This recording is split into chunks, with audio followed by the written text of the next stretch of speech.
bahwa banyak sekali startup yang bagus saat ini dan juga sudah sangat sukses gitu, memulainya dengan beberapa kali kegagalan. Ya. Jadi ini adalah suatu proses yang alamiah. Tetapi dengan mengetahui hal tersebut, mengetahui poin-poin kegagalan dalam kita menjalankan suatu startup, maka sebenarnya kita punya waktu dan punya item untuk memahami dari awal, sehingga kita tahu benar nih rambu-rambunya apa. Nah, sehingga ketika kita mengetahui apa yang harus kita perhatikan di awal, agar kemudian kita berhati-hati, ini akan membuat kita menjadi lebih aware dalam menjalankan rencana dan juga menjalankan startup kita. Nah, overview dari materi kita siang hari ini tentang startup review adalah ini akan memfokuskan untuk memperlihatkan apa sih sebenarnya faktor-faktor yang menyebabkan startup itu fail gitu ya. Nah, tentu saja ini tujuannya adalah nanti rekan-rekan tahu benar apa yang harus kita siapkan dan kemudian bisa kita harus perhatikan dari awal gitu ya. Jadi istilahnya itu kita nanti menjalankan suatu organisasi atau suatu startup itu dengan well design, memperhatikan faktor-faktor yang kemungkinan muncul ini yang kemudian akan bisa kita perhatikan dengan sangat seksama gitu ya. Nah, nanti kita juga melihat dari berbagai macam survei sudut pandangnya seperti apa yang kemudian menyebabkan kita menjadi tahu nih biasanya startup itu fail-nya di mana. Dan ini menariknya adalah kalau ditanya fail-nya kapan gitu, ini faktor-faktor yang hampir istilahnya itu akan berjalan terus ya selama startup itu ada gitu. Jadi ini melekat gitu ya.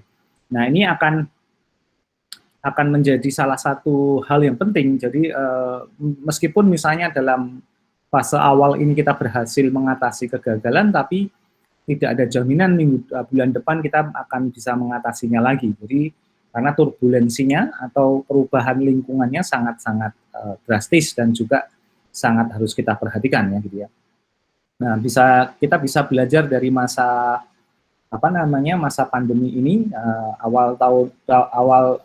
misalnya saya punya pengalaman akhir 2019 kita set up startup, tapi kemudian masuk di 2020 kita masuk di masa pandemi yang tidak kita perkirakan sebelumnya.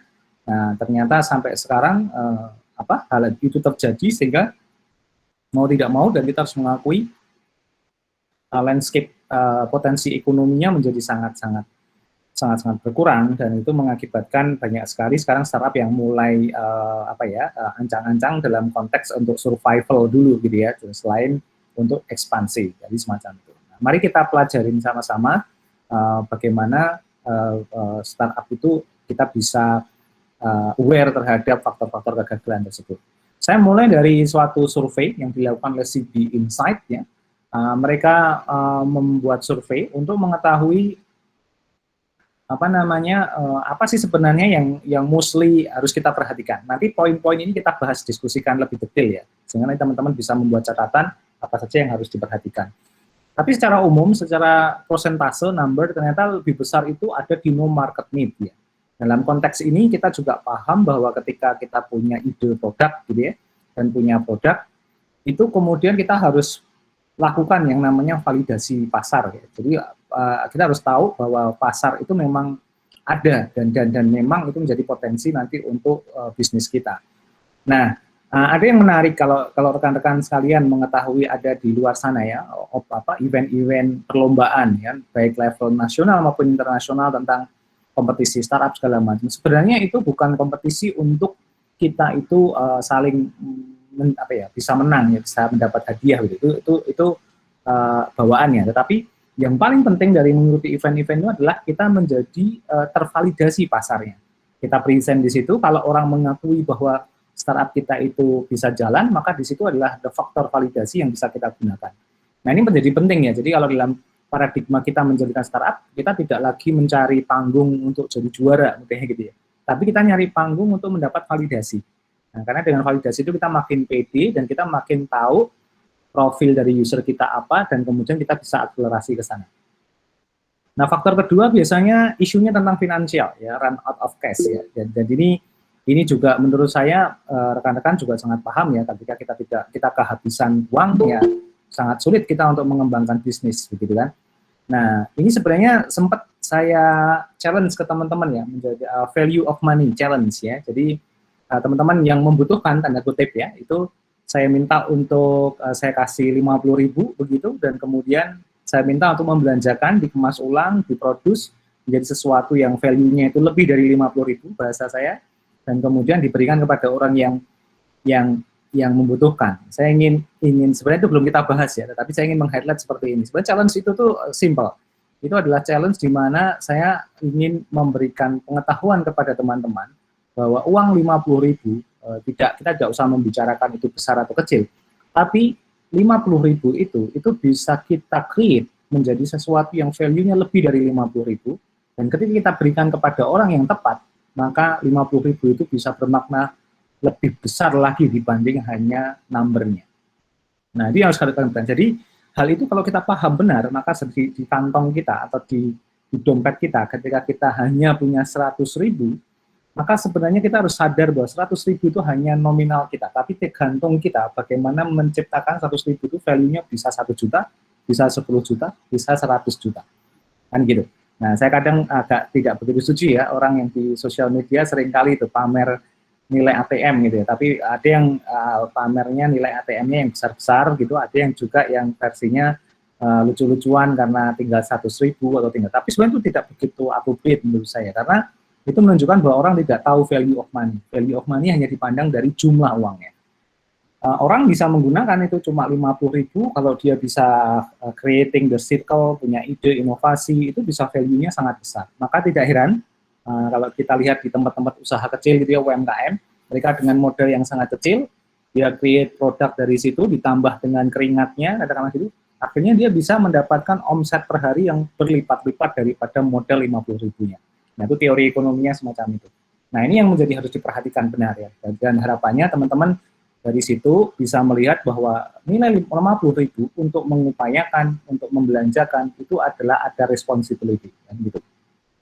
Saya juga menghormati rekan-rekan yang tidak mengklaim atau tidak meminta ya. Ada beberapa yang mohon maaf, beberapa tim menanyakan hal tersebut, tapi sayangnya challenge-nya sudah lewat ya, sehingga teman-teman juga harus paham bahwa dalam dunia startup itu bukan seperti kuliah ya, yang sukanya kita deadliners gitu ya, tidak seperti itu.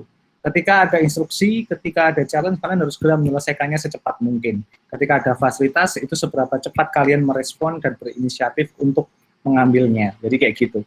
Contoh nanti ketika misalnya di Expo-D, kalian dapat kesempatan ini di jam tertentu, di waktu tertentu, kalian harus prepare sebelumnya. Kalau tidak, nanti ada mekanisme, kalian ditunggu 1 menit, kalau tidak hadir atau tidak lengkap, maka timnya di-decline. Ya, jadi rule of the game-nya akan dibuat semacam itu. Untuk kalian memahami bahwa tidak hanya value of money, tapi juga ada value of time. Nah, gitu ya.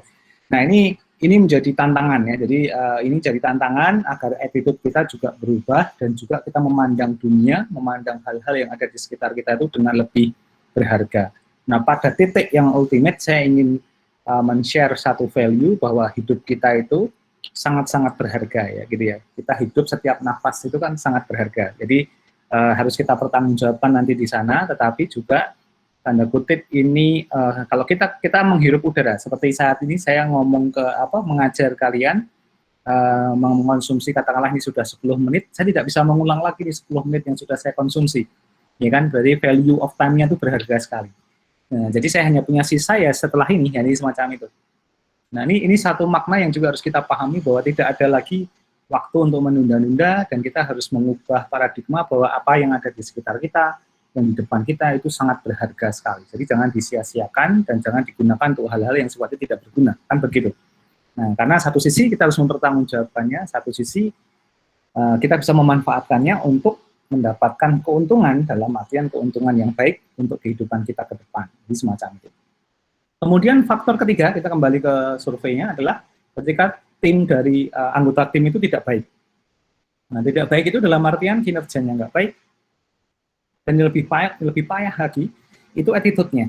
Nah, jadi mungkin teman-teman sudah merasakan ya, timnya itu apalagi ini online gitu ya, ada yang inisiatif, ada yang bekerja dengan sangat cepat, ada yang responnya cepat, ada yang penuh alasan, begitu ya kalau disuruh meeting nggak hadir dan lain sebagainya.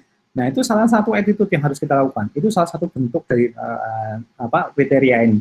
writing dalam dunia startup itu kalau timnya itu sudah punya visi dan misi yang sama, maka ketika misalnya oke, nanti meeting ya jam 3 online pakai Gmeet, siapa yang mau bikin link Gmeet-nya, otomatis karena dia aware, dia langsung akan salah satu berinisiatif, udah saya bikin aja, ini linknya, jadi kayak gitu. Nah, sering kali kita tidak melihat itu, kita saling menunggu. Nah, ketika saling menunggu agar satu orang itu berinisiatif, pada saat itulah kita mengindikasikan bahwa tim kita itu sebenarnya tidak right. Nah, tapi jangan langsung menyalahkan anggota tim. Yang disalahkan dulu siapa? Yaitu leadernya. Jadi ada rumus leader right, ya, leader right, member will be right. Jadi kalau leadernya sudah memberi contoh yang baik, maka otomatis anggotanya juga akan follow. Jadi memang menjadi seorang founder, seorang co-founder, seorang leader itu harus bahasa saya ya berkeringat dulu atau berdarah-darah dulu untuk memberikan contoh terbaik ketika melakukan sesuatu untuk kepentingan startupnya. Maka nggak heran, mungkin teman-teman bisa melihat ada beberapa founder atau co-founder startup yang kemudian akan untuk menunjukkan bahwa dia sesuatu, misalnya ya, dia tidak ambil gaji gitu ya, jadi gajinya cuma satu rupiah, misalnya kayak gitu. Dia datang kantor duluan gitu ya, dia following the rule gitu ya, dia assist teman-temannya dan lain sebagainya. Jadi semacam itu menjadi pelayan bagi yang. Tapi sebenarnya dengan pelayan itu dia memberikan attitude atau behavior yang bisa dicontoh agar membentuk apa tim yang benar. Gitu. Kemudian ini get out compete ya, maksudnya adalah startup kita nggak bisa kompetitif ya, tidak bisa kompetitif. Kalian diminta presentasi, kemudian masih siapa duluan itu. Nanti dulu deh, saya nomor 2, saya terakhir saja. Nah, itu menunjukkan bahwa kalian tidak kompetitif. Karena bagaimanapun yang kita cari adalah bagaimana teman-teman itu tanda kutip hungry ya. Masih ingat quote-nya Steve Jobs almarhum gitu ya. Jadi stay foolish tapi stay hunger juga. Jadi kita harus hunger terhadap kompetisi ini. Sehingga kita kompetisi bukan untuk memenang, sebenarnya kita lebih unggul atau enggak, tapi lebih kita yang memang punya menunjukkan determinasi gitu ya. Kalau tanpa itu, ya nggak akan berhasil untuk memberikan impresi yang baik. Kemudian ini pricing issue, nah ini juga menjadi menarik ya. Jadi makanya tidak heran ya, banyak sekali startup yang kemudian menggunakan strategi bakar uang dan lain sebagainya untuk tadi menghandle pricing issue. Kemudian produk yang tidak friendly ya, jadi kita selfish karena saya orang computer science, maka saya akan bikin model semacam ini, tapi tidak melibatkan user dalam pengembangan produknya. Kemudian tidak ada bisnis model. Nah, ini bisnis model itu cara untuk orang untuk mendapatkan produk kita. Dan ini juga harus dilakukan ya. Kemudian poor marketing. Jadi tidak ada, mungkin ada strategi marketing yang dilakukan, tapi nggak cantik, tidak keren, ya, tidak kekinian. Nah, stylenya masih sama, gitu. Jadi ini harus harus dikembangkan lagi, harus dibuat lebih baik lagi. Nah, ini yang menjadi paling parah ya, ignore customer ya. Jadi tidak menghiraukan, bahkan mencueki customer. Ini bahaya sekali. Dan kemudian ini produk mistime atau produk dirilis tidak pada waktu yang tepat. Nah, ini karena tidak disesuaikan dengan survei pasar. Jadi ini adalah salah satu bentuk ya landscape bagaimana kita melihat bahwa ada 10 poin dari hasil survei ini yang menyebabkan startup itu gagal. Nah, coba diidentifikasi di fase-fase kita masih belajar semacam ini, ada nggak dari sekian banyak ini yang kita ada di situ, misalnya kayak gitu. Kelompok kita ada di situ nggak? Gitu. Nah, kenapa kemarin saya minta tolong dong bikin sosial medianya untuk masing-masing tim. Nah, ini karena memang untuk belajar agar kita tidak pure marketing, gitu ya. Tentukan landing page-nya, ini agar kemudian kalian bisa tidak produk mistime, gitu ya. Kemudian ada produk model bisnis modelnya, ada friendly product minimal dikenalkan dan seterusnya. Mungkin tidak pada level yang maksimal, tetapi minimal 10 item ini yang nanti akan menjadi kriteria bagaimana ide kalian itu bisa diterima apa tidak. Nah, ada juga nanti ada beberapa survei lagi, misalnya, ya ini teman-teman bisa mengidentifikasi ada yang sama, gitu ya, rent out cost, gitu ya. Kemudian bisnis model yang tidak viable, ya, kemudian tidak cukup traction-nya, tidak cukup menarik untuk menarik orang atau pengguna untuk datang ke kita. Tadi ini out compete, gitu ya. Nah, kemudian ini financial lag, gitu ya. Investor nggak tertarik gitu, produk issue, jadi kita bikin produk tapi ternyata produknya bermasalah gitu ya, no market need, jadi tidak sesuai dengan marketnya, timing bad, ini tadi yang mistime ya, kemudian lack of focus nih teman-teman, ya ini memang agak sulit ya kalau teman-teman masih kuliah semacam ini, harus bagi waktunya agar fokusnya pasti gitu ya. Nah, ini harus dipastikan agar tidak lack of focus gitu ya. Dan kemudian nanti kalau teman-teman benar-benar istilahnya bahasa Jawanya nyemplung benar ke dunia startup, maka mungkin ya 100%, 24 jam hidup kalian harus fokus di startup, tidak bisa disambi-sambi gitu ya. Nah, jadi ini memang butuh butuh fokus yang sangat besar untuk bisa menuju ke sini. Nah, ini salah satu ya, termasuk nanti pricing juga. Nah, ada juga nanti beberapa survei lagi. Ini no need for a product, ini sama ya, tidak ada marketnya, run out money, ya. Kemudian pricing problem, ineffective marketing. Nah, ini kemudian muncul satu lagi, namanya legal issue. Nah, legal issue ini juga menjadi hambatan karena kita mau berbisnis, maka otomatis kita harus comply dengan aturan hukum atau aturan yang berlaku di suatu wilayah tertentu. Nah, ini harus kita penuhi. Kalau tidak, nanti otomatis kita akan berhadapan dengan isu hukum. Dan ketika kita mengikuti proses itu, kita kehabisan effort, bahkan kehabisan uang, sehingga pada titik tertentu kita nggak bisa survive gitu ya. Nah, ini menjadi harus kita waspadai. Nah, ini sebenarnya ada lagi survei yang lain yang juga sama. Ini adalah sama saja, sebenarnya kita ingin memperlihatkan bahwa dari 10 reason awal tadi, itu sebenarnya tersebar juga di banyak survei yang lain. Jadi teman-teman biar melihat bahwa ada intersection, bahwa masing-masing ini punya banyak sekali faktor-faktor yang menyebabkan startup itu kemudian bisa menjadi gagal. Dan sebaliknya sebenarnya kalau kita perhatikan 10 atau 20 nanti poin yang kita bahas hari ini, itu yang akan menyebabkan startup kita itu kuat, gitu ya, secara fondasi dan secara bisnis. Nah, jadi semacam itu. Nah, ada juga yang lebih banyak, ini 15 alasan kenapa startup itu bisa gagal ya. Jadi dari gagalnya bisnis model, marketing yang lemah, manajemen yang tidak bagus gitu ya, atau sangat tidak rapi, begitu cash flow problem ya, jadi tidak ada orang accounting, tidak ada orang financial yang membantu kita untuk memanage cash flow, itu juga menjadi problem tersendiri. Kemudian produknya tidak suitable atau tidak cocok dengan marketnya, nah ini juga harus kita waspadai. Prematur launch, jadi kita terlalu tergesa-gesa, makanya di semester ini saya belajar banyak sebenarnya dari beberapa semester yang lalu. Saya tidak, kalau beberapa semester yang lalu, project startup yang dibangun di kelas ini, saya paksa untuk launch gitu, tapi ternyata memang itu terlalu prematur. Jadi teman-teman bisa bayangkan proses kita selama 1 semester ini, sekitar efektif 4 bulan katakanlah gitu, itu juga belum bisa untuk menghasilkan suatu produk gitu ya, tapi baru edukasi dulu dari sisi startup. Jadi mungkin produk kalian akan bisa di-launch setelah masa inkubasi nanti, begitu ya, mungkin 3 atau 6 bulan lagi, begitu. Dan itu harus di-set-up ya dengan baik, tidak boleh tergesa-gesa, tapi waktunya juga pas. Kemudian internal strife ini juga menjadi masalah ya, jadi konflik-konflik atau problem-problem internal yang ada di masing-masing anggota tim, itu juga pada titik tertentu akan menyebabkan kegagalan. Jadi kita harus aware juga, apalagi foundernya atau leadernya harus paham nih internal issue apa yang terjadi. Kemudian nanti juga ada inkonsistensi. Nah, jadi teman-teman ini lagi fokus awal-awal semangat gitu ya, fokus gitu, tapi kemudian di tengah-tengah turun, nah di akhir-akhir udah pergi sendiri-sendiri gitu ya. Nah, itu juga akan menjadi masalah. Karena pada titik tertentu startup itu yang diuji adalah ketahanan gitu ya, atau surviving-nya atau survival-nya. Jadi seberapa kuat kalian itu bertahan di startup itu yang akan menguji benar-benar mental, atau kalau di mata kuliahnya success skill-nya gitu ya.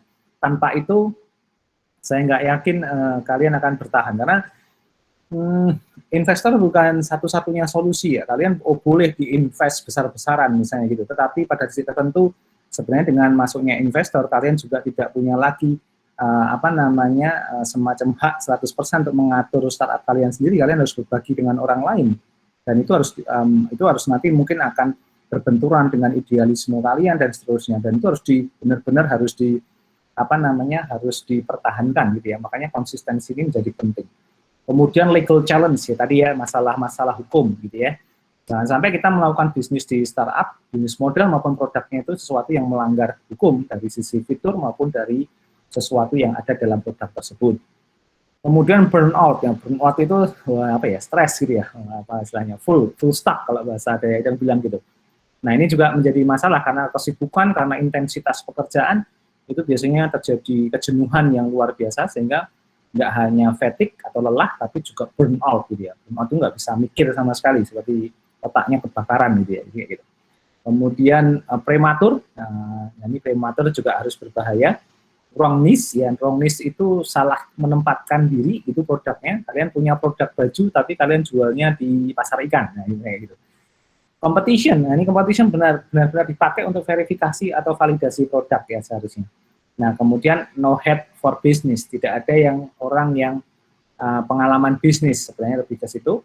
Dan yang terakhir adalah inexperience, jadi kalian tidak punya pengalaman. Jadi sebenarnya kalian harus banyak-banyak nih, otomatis ya karena masih mahasiswa, otomatis pengalamannya belum banyak. Tapi kalian punya kesempatan tuh mengikuti kompetisi, mengikuti workshop-workshop atau bootcamp tertentu tentang startup, dan itu akan menambah jam terbang kalian meskipun masih di level tanda kutip edukasi. Itu salah satu yang penting.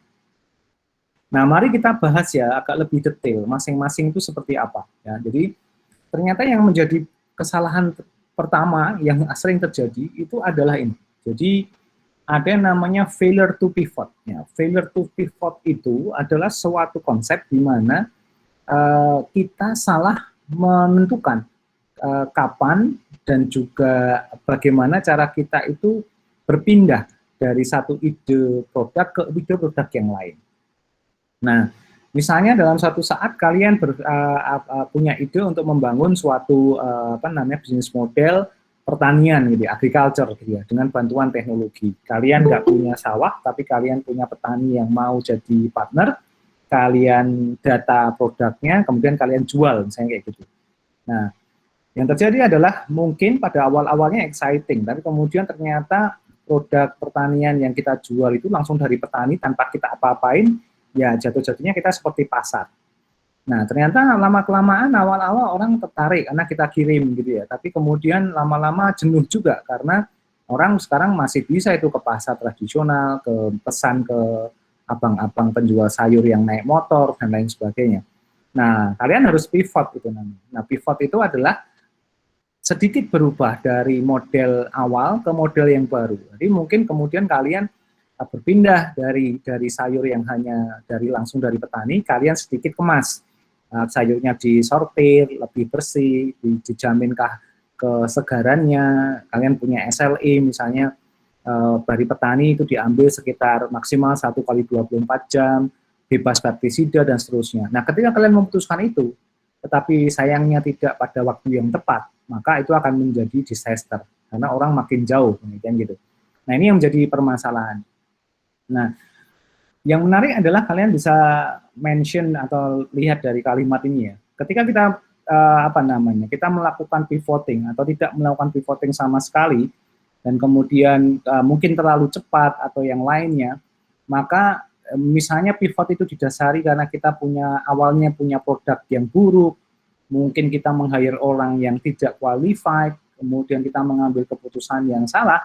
Nah, ini harus dipastikan bahwa ketiga hal ini tidak terjadi di fase pivot. Jadi, hati-hati mengubah produk, meng-hire orang, kemudian mengambil keputusan yang salah, itu akan menyebabkan failure ya, dari sisi startup. Dan ini harus kita waspadai benar, begitu ya. Jadi, itu salah satu penjelasan bagaimana failure to pivot itu menyebabkan kegagalan dari startup.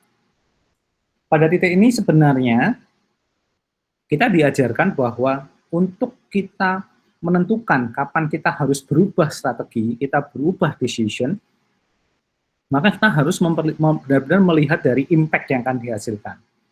Nah, jadi bayangkan kalau tadi dengan sayur tadi, itu kemudian kita berubah, apa yang terjadi kira-kira? Kita harus memastikan petani kita siap apa tidak. Jadi ternyata petaninya nggak mau digituin. Ya, kita akan kesulitan. Jadi semacam jadinya bisnis jadi zero. Nah, teman-teman nanti bisa belajar itu dari pengalaman ini ya. Nah, mungkin salah satu yang menarik saya itu adalah Sayurblog, mungkin aplikasi Sayurblog. Ya.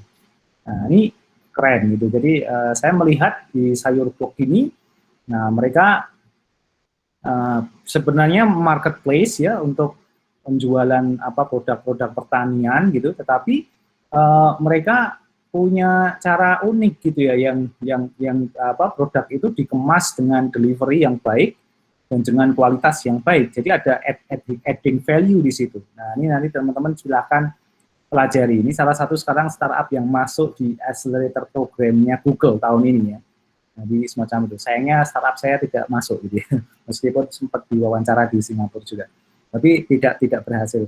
Nah, itu luar biasa juga. Kita bisa belajar ini. Ternyata simple ya, jadi tukang sayur tapi modern gitu, yang keren. Approach-nya sayurnya di box, sayurnya dikemas, diberi di clean up dan seterusnya. Karena kadang kalau kita beli di pasar atau dari tempat abang-abang sayur itu kadang belum bersih ya, jadi semacam itu.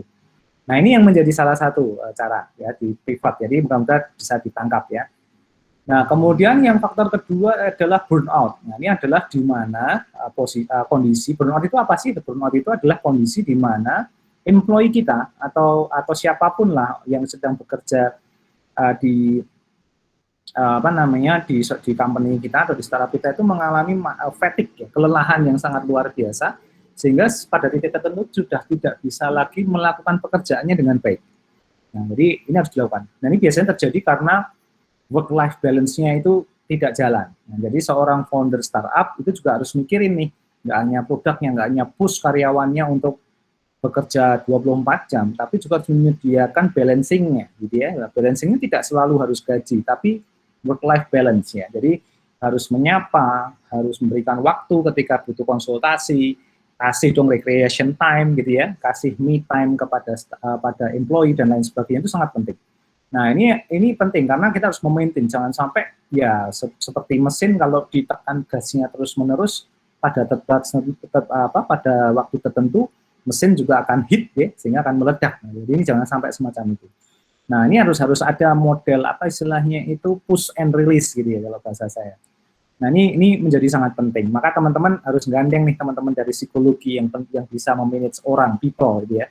Karena itu nanti akan menjadi salah satu elemen yang sangat urgent, penting begitu. Nah, kemudian tidak menggunakan network atau didn't use network. Kita terlalu pede jualan langsung ke sosial media, jualan langsung ke Instagram kita.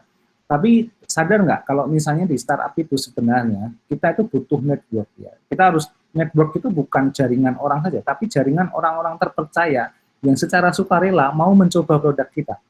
Nah, network itu orang-orang terdekat kita. Misalnya kalau saya, keluarga saya, teman-teman dekat saya, teman-teman alumni, satu SMP, SMA, satu kampus, itu yang saya deketin gitu. Karena itu network saya yang paling mudah.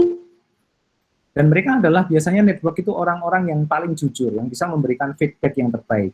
Dan yang paling penting sebenarnya ketika kita ingin diinvest oleh investor adalah investor itu akan membantu kita untuk mengkonekkan dengan network mereka yang sangat luas. Jadi semacam itu.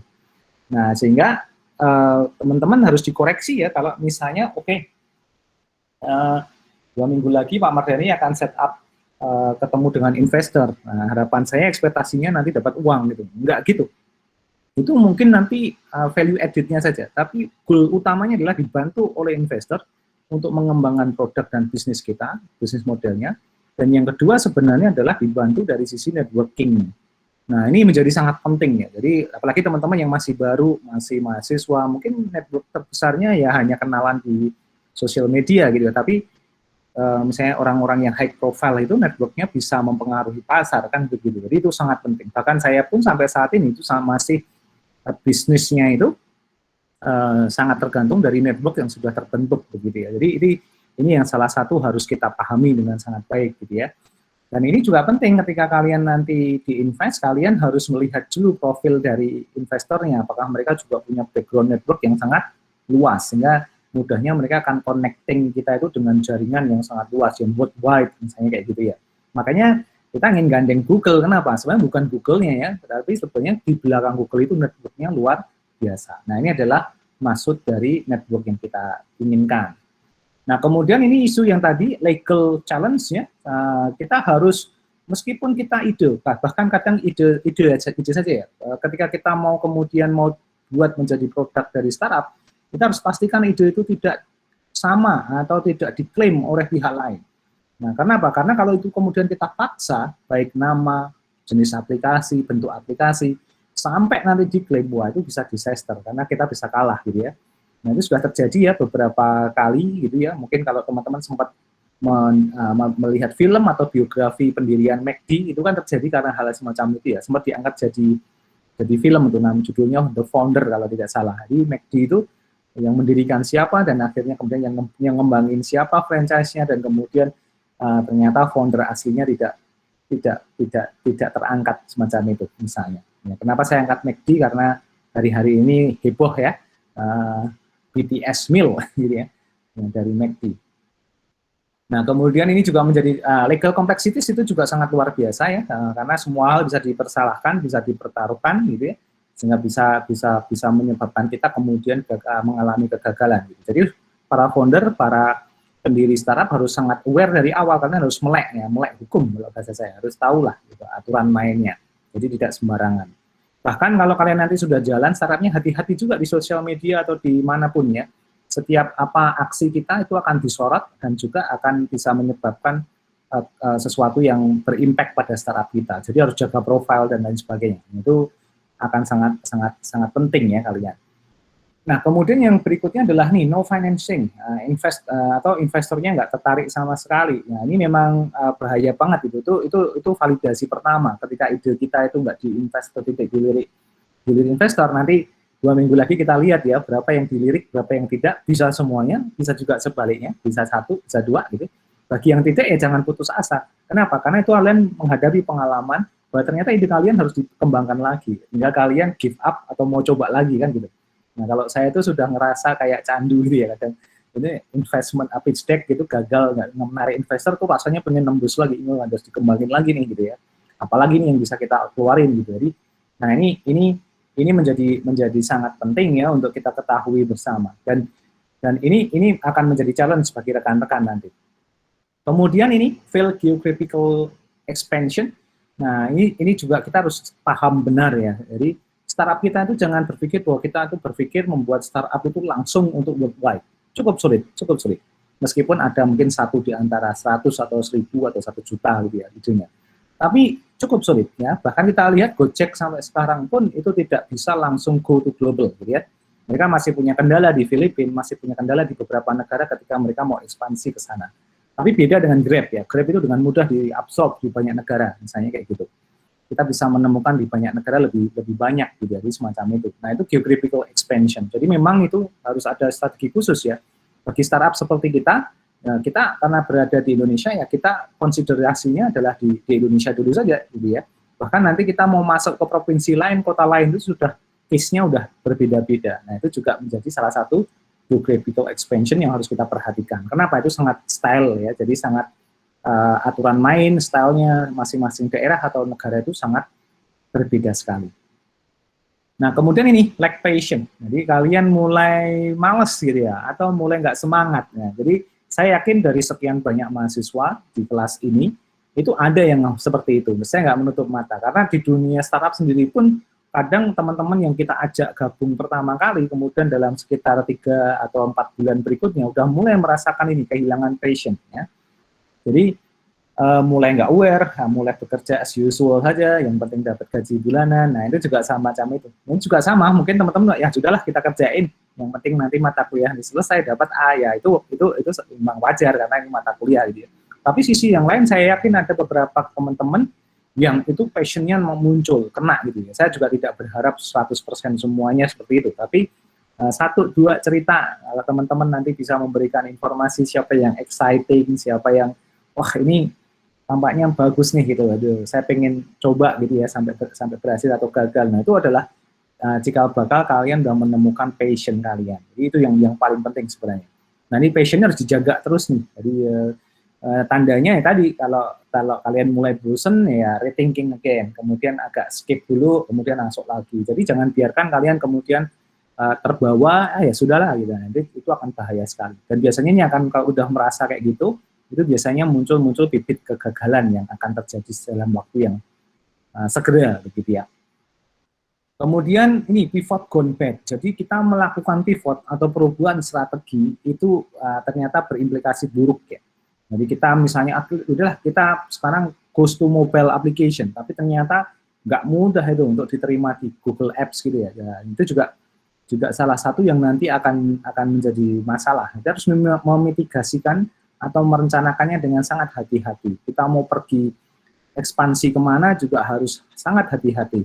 Nah, ini juga harus dilakukan dengan dengan baik ya. Jadi ini perlu kita headlight ya. Jadi teman-teman sebenarnya di startup itu sangat biasa kita melakukan pivot ya, atau merubah strategi secara tiba-tiba agar kemudian lebih akseleratif, lebih adaptif gitu, menyesuaikan dengan perubahan. Tapi implikasinya memang kadang tidak selalu sesuai dengan perkiraan. Nah, sehingga harus cepat reaksinya, harus responnya harus cepat. Ketika udah merasakan ada kegagalan, ya udah ganti lagi gitu. Jadi hitungan. Jadi kadang saya ngerasa ada beberapa misalnya tim tim saya misalnya di startup itu kadang merasakan itu mulai protes gitu. Wah, ini Pak, ini kemarin Senin keputusannya gini, kok ini hari Kamis udah berubah lagi.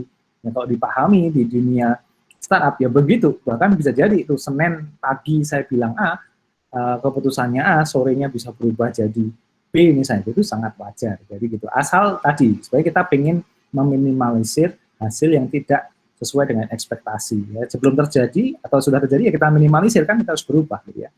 Ya misalnya kalian udah rencana nih ke kampus lewat Mirota, ini tampaknya jam segini nggak macet nih. Tapi begitu hampir sana sampai sana macet gitu. Ya saya putuskan lewat mana lah gitu. Jadi semacam itu kan. Nah itu namanya pivot ya, yang mengantisipasi perubahan. Nah kemudian ini disharmony antar anggota tim dan juga investor. Wah ini bahaya. Ketika orang sudah tidak dalam satu arah, dalam satu perahu yang sama, ini akan sangat berbahaya sekali nih. Arahnya udah beda gitu ya.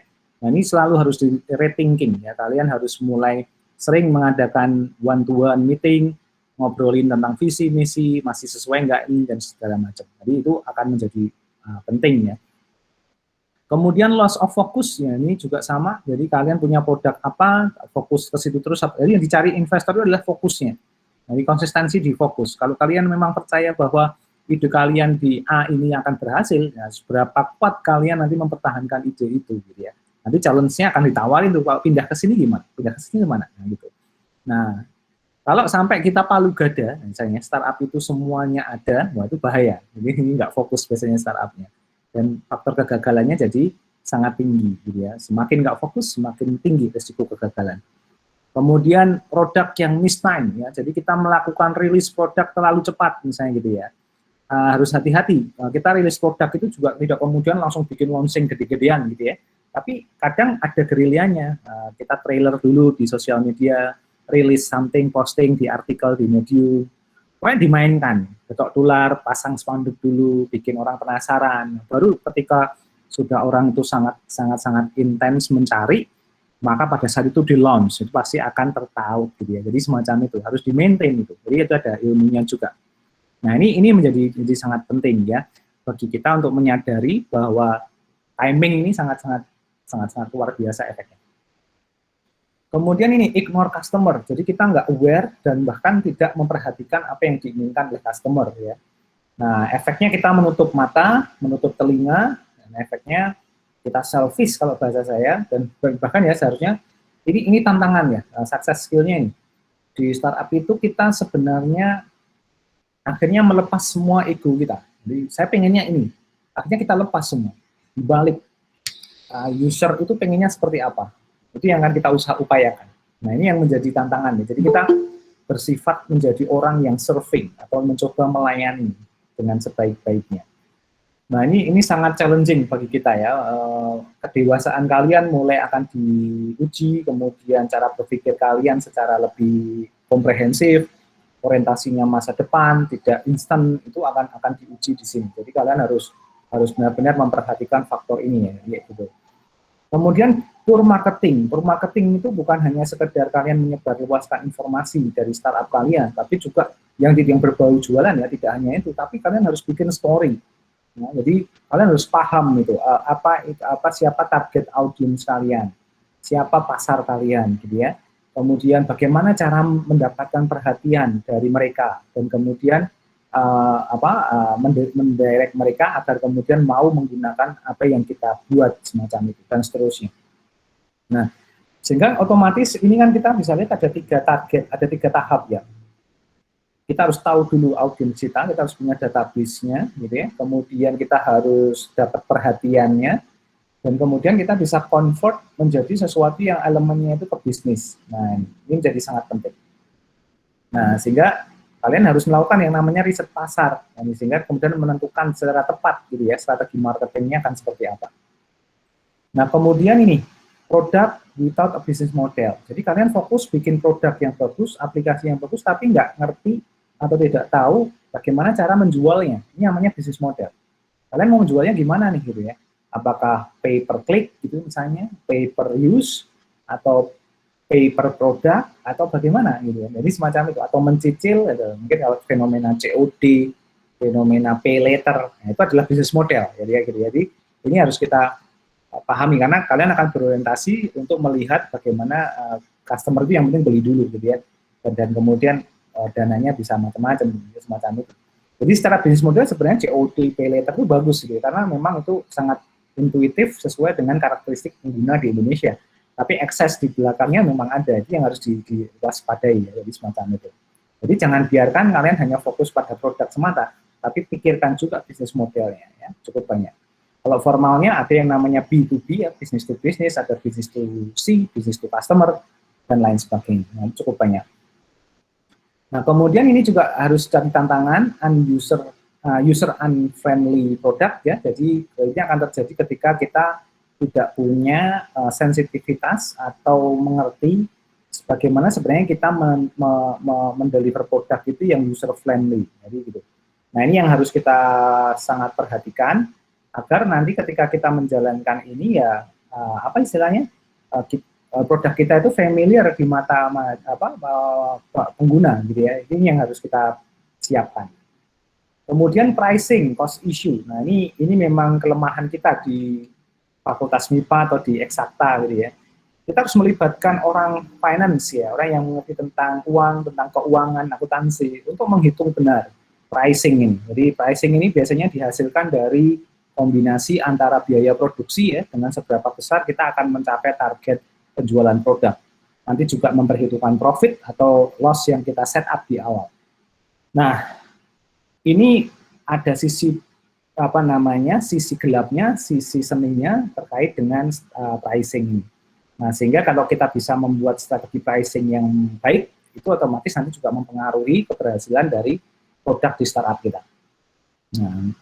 Nah, tentu saja ini jadi catatan ya, mungkin ada saatnya nanti di kurikulum baru kita itu memasukkan mata kuliah tentang literasi keuangan, literasi akuntansi begitu ya. Meskipun di masa kampus Merdeka ini kalian nanti bisa juga tuh mengambil mata kuliah di Fakultas Ekonomi. Menurut saya no problem. Jadi dan itu diperlukan sekarang jadi ya gitu ya. Nah, kemudian ada gap out-compete ya, kalian tidak bisa berkompetisi. Nah, jadi kalau tidak mau atau tidak ingin dan kalau gagal di kompetisi tidak menang itu masih sangat bagus. Menurut saya sangat bagus, excellent gitu ya. Tapi kalau misalnya kalau di Ilkom itu ada gemastik ya yang baru yang akan jalan. Kalian harus coba itu ide yang ada di sini, masukin tuh ide di PKM, ide di gemastik.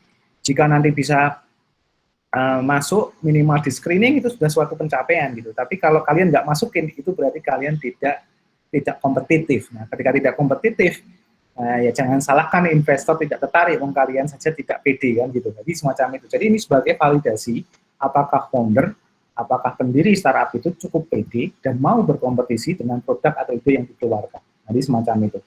Nah, kalau beberapa waktu dulu saya mewajibkan itu. Semua ide startup di dalam mata kuliah ini harus ikut dikompetisikan. Jadi kayak gitu. Kalau kalian nanti masuk lolos babak penyisian otomatis dapat A semua. Itu enak sekali tuh ya gitu. Jadi, tapi waktu itu kemudian diprotes orang ya, diprotes dosen lain karena terlalu mudah ngasih angka gitu ya. Jadi semacam itu. Nah, tapi sebenarnya itu paradigma kan, jadi paradigma. Jadi no problem sebenarnya. Tapi intinya adalah bagaimana memang kalian harus punya satu soft skill atau success skill yang memang mau berkompetisi gitu ya. Nah, ini jadi PR tersendiri nih kalau generasi kalian ini kan apa ya, kalau dalam istilah sosial media itu kan generasi rebahan gitu. Jadi males untuk berkompetisi gitu ya. Kompetisinya hanya di dunia online gitu ya. Nah, misalnya kayak gitu, kalian harus mulai tuh berkompetisi, skillnya harus diasah terus gitu ya. Karena nanti kita butuh itu. Sebenarnya yang dibutuhkan bukan menangnya, tapi daya juangnya. Itu yang harus dilakukan. Nah, kemudian not the right team, ya, ini tadi. Jadi ini penting banget karena tim ini akan menjadi satu-satunya hal yang tersisa ketika startup itu mengalami kegagalan. Jadi mungkin kita bisa jual aset, bisa jual produk, udahlah jual aja produknya, jual apapun yang kita punya barang untuk menambah cash ya. Tapi orang, wah itu bahaya banget. Kalau kita kehilangan orang, kalau orangnya toxic sih silahkan aja ya. Tapi kalau orangnya penting, wah kita akan kehilangan seluruh ide yang dibawa oleh dia karena ada di kepalanya. Nah ini sangat penting. Jadi makanya kita menjaga tim, membuat tim menjadi baik dan benar itu menjadi salah satu konsentrasi kita. Nah, kemudian otomatis ya out of cash ya. Ini biasanya lebih ke arah manajemen keuangan. Bagaimana kita mengelola keuangan dengan baik agar kemudian pada waktu yang berjalan kita kemudian tidak kehilangan atau kekurangan ketika kita butuh begitu ya. Seperti kalian lah, kalian dapat uang saku dari orang tua, bagaimana bertahan sebulan, bagaimana bertahan setahun dan seterusnya. Nah, ini yang harus diperhatikan. Nah, ini yang paling berbahaya yaitu no market needs. Ya, ini harus kita hati-hati karena itu bisa sampai 42% ini menyebabkan kegagalan. Ujung-ujungnya adalah customer. Makanya tidak heran ada peribahasa ya customer itu is everything gitu ya. Ini yang harus kita perhatikan dengan benar. So, dari ini saya ambil dari source ini ya, jadi semacam itu. Nah, ini silahkan nanti dipelajari. Ini adalah 20 poin yang secara tidak langsung kalau kita merencanakan nanti kalian masuk setelah fase expo-day, kemudian kalian masuk di incubation program, maka poin-poin ini yang nanti akan disiapkan lebih rapi dan lebih bagus ya, sehingga kemudian siap. Dan ini adalah 20 indikator, sebenarnya tidak hanya kegagalan, tapi indikator apakah startup itu siap apa tidak. Mungkin kalau di fase expo-day nanti, kita nggak minta semuanya ada, tapi berapa skornya. Market need-nya dari 1 sampai 5, skalanya berapa. Jadi perhitungannya gitu. Rent out cash apa tidak, akan ditanya, misalnya kemarin 50 ribunya gimana tuh, cukup apa enggak gitu ya. Teman-teman kalian gimana nih, komposisinya bagus apa tidak, masih ada yang kurang apa tidak, berapa banyak pekerjaan dikerjakan oleh pihak ketiga. Misalnya ternyata kalian bilang dari 10 pekerjaan, 7 dikerjakan oleh pihak ketiga, berarti timnya nggak tepat. Jadi gitu, kenapa? Karena kalian hanya bermain upskill ya, jadi tapi tidak ada development di dalam. Get compete apa tidak, tepat waktu apa tidak, kemudian hadir apa tidak, produknya bagus apa tidak yang disajikan, itu kan kelihatan dari level kompetisinya. Pricing mungkin belum ada, tidak apa-apa. Kemudian, nah nih, user friendly, tampilannya gimana nih, dari desainnya, gambar-gambarnya, friendly nggak, gitu kan. Kemudian kalian punya bisnis model nggak, kira-kira kalau mau pakai aplikasi kalian via apa, download dulu, atau bagaimana, atau subscribe dulu, nah kayak gitu. Nah, nanti pool marketing juga sama. Ini gimana nih sosial medianya? Udah aktif belum? Kalau belum ya berarti pool marketing, jadi kayak gitu. Dan seterusnya. Nanti akan saya bikinkan ya, kisi-kisinya di Elok, akan saya tunjukkan. Nah, nanti si para investor akan menilai itu. Jadi nanti ada skala, kita nilai, dan kemudian nanti kita akan lihat ini masing-masing berapa. Gitu, di semacam itu. Itu akan yang menentukan kalian bisa maju ke fase berikutnya apa tidak. Nah, kira-kira itu poin yang atau materi yang hari ini atau siang ini ingin saya sampaikan. Selanjutnya nanti fase berikutnya adalah di Sabtu besok saya akan update di Elok. Tolong semuanya update di Elok karena kemarin ada tim yang kontak saya di WA ternyata baru bikin timnya, bikin grupnya dan tidak update begitu ya. Jadi kalian harus karena salah satu sarana komunikasi kita yang paling bisa reach out adalah yang di Elok ya. Jadi kalian harus di Elok dulu. Lalu kalau sudah bikin WA baru saya bisa blasting di WA kalian. Nah intinya adalah nanti di hari Sabtu saya akan buka open registration untuk kalian mempersiapkan presentasi singkat, kemudian produk singkat dan juga channel sosial media kalian, termasuk nanti beberapa informasi mengenai startup kalian melalui Google Form. Nah, dari isian itu nanti akan mendasari kami untuk menentukan jadwal kalian di Sabtu besoknya. Jadi kami akan, kalau kemarin kan modelnya kalian menuliskan jam yang kalian mau gitu ya, tapi kalau besok enggak, kami akan desain. Kelompok A akan desain pertama, sekian menit, dan seterusnya. Nah, kalau itu dilakukan, maka kalian akan juga dinilai dari sisi timing dan juga dari sisi ketepatan dan profesionalitasnya di situ. Dan tidak boleh ada, dan tidak ada nanti negosiasi ya. Kalau misalnya waktu itu Pak, ada kuliah nanti juga nih Pak, gimana nih? Nah, kalian harus cari cara, gimana caranya. Dan saya saja kadang kalau kuliah gini juga di sebelah itu meeting kayak gitu. Jadi mulai semacam itu harus dilakukan. Jadi kalian akan mulai diajar dengan beberapa challenge. Jadi ini tidak hanya sekedar expo, tapi juga di dalamnya ada challenge-challenge yang mengasah success skill untuk kalian. Nah, kira-kira itu overview-nya. Mungkin kalau ada pertanyaan dahulu ke rekan-rekan sebelum saya tutup, sambil saya tunjukkan QR lagi ya, sebentar.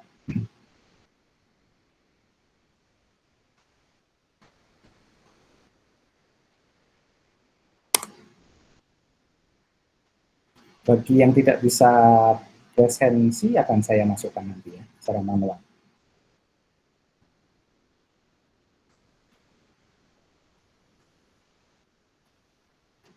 Oke, baik. Kalau tidak ada, saya pikir untuk hari ini atau siang ini saya cukupkan. Silahkan nanti bagi tim yang masih membutuhkan sesi mentoring, kali ini sesi mentoring as requested ya, jadi sesuai request dari timnya masing-masing, silahkan gunakan WA kemarin untuk berkomunikasi dengan saya, kita akan janjian jamnya kapan, dan kemudian kita akan bisa berdiskusi, dan kita akan memberikan masukan yang diperlukan untuk mengakselerasi nanti agar berhasil di Expo. Waktu mentoringnya bisa mulai dari setelah kuliah ini sampai nanti seputar hari Rabu atau Kamis depan ya, jadi semacam itu. Oke, ada pertanyaan terakhir?